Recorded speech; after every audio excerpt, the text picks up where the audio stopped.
Let's turn to you, Brian, and get a little update here on the AGROTAIN technology. If you could help us out there and give us some background and what it's all about. Sure. Maybe I could start by talking about our company. As a company, we're dedicated to optimizing crop productivity, increasing yield while minimizing environmental impact, and of course, doing that profitably. You know, if you look at agriculture as a whole, there's been a lot of technology that's helped us out in agriculture, especially on the productivity side. Equipment, sure, seeds, crop protection agents, all these have tremendous amounts of technology. But in the fertilizer area, there really hasn't been any change in 100 years. What we used 100 years ago are the same things that we're using today.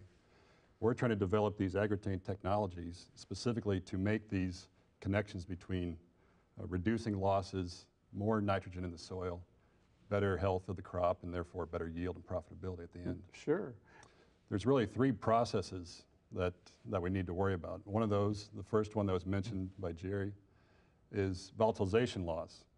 What is that exactly? Yeah, we want to make sure viewers, myself included, kind of, make sure we educate ourselves a little bit here. Volatility loss. Yeah, perhaps the easiest way to learn about it is to actually participate in it. And I have a little demonstration for you. Oh, okay. So what I have is a couple soils. They've both been treated with urea.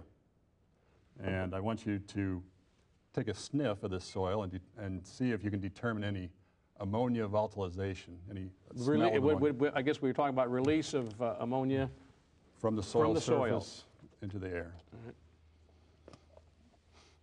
It smells like Iowa soil where I grew up. Okay. Try the second one. See what you think of that. Whoa. Not very much. So what's the difference? That's the question. Very sharp smell for viewers who couldn't tell. But so that's to illustrate the loss of nitrogen in most cases through the years up until AGROTAIN that was lost into the air. That's correct. Normally there's no way to measure or perceive these losses. Exactly. They happen in the soil and you just can't know until it's late in the season and you see that the crop is suffering. So this is a simple demonstration to illustrate at least the volatilization part, and that is the loss of ammonia gas within the first 10 days. Now that's the first one, and the way we control that is the use of AGROTAIN.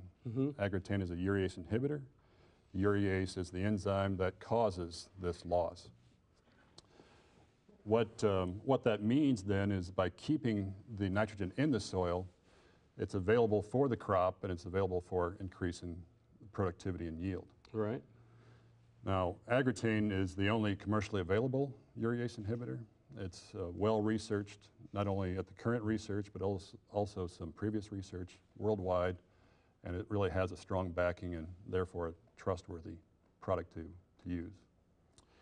The second loss mechanism is the loss of nitrous oxide.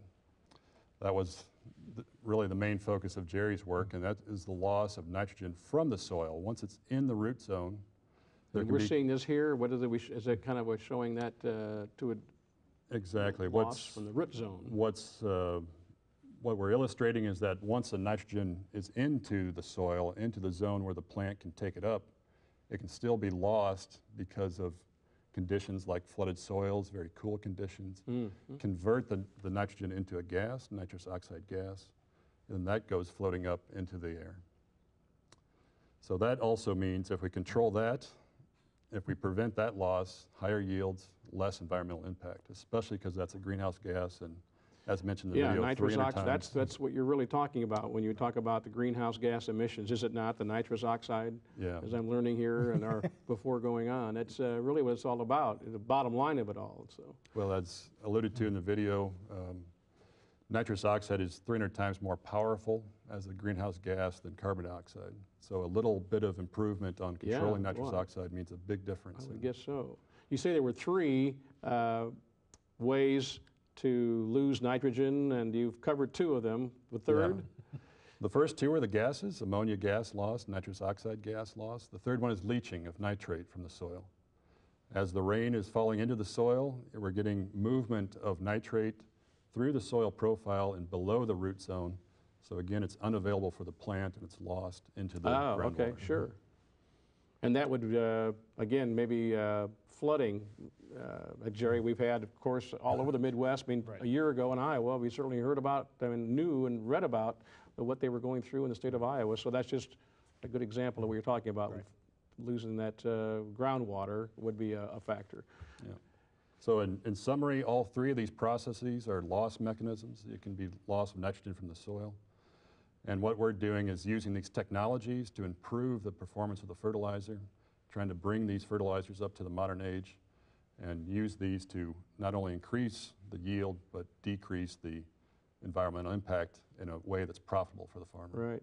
You know, for viewers that might be joining us for the first time and hearing this for the first time, we're kind of saying, wow, there's a lot of information in a short time there. Yeah. And AGROTAIN really has been the leading edge. And we know that other AGROTAIN programs, we've had guests on that the company and the product is skyrocketing with our producers out there in a lot of ways. And I know the company is pleased about that, but also for the environmental reasons as well, Jared. Yeah, that's Brian. correct. That's correct. And The benefits are, of course, those agronomic ones, the environmental ones, Sure. and also the economic ones.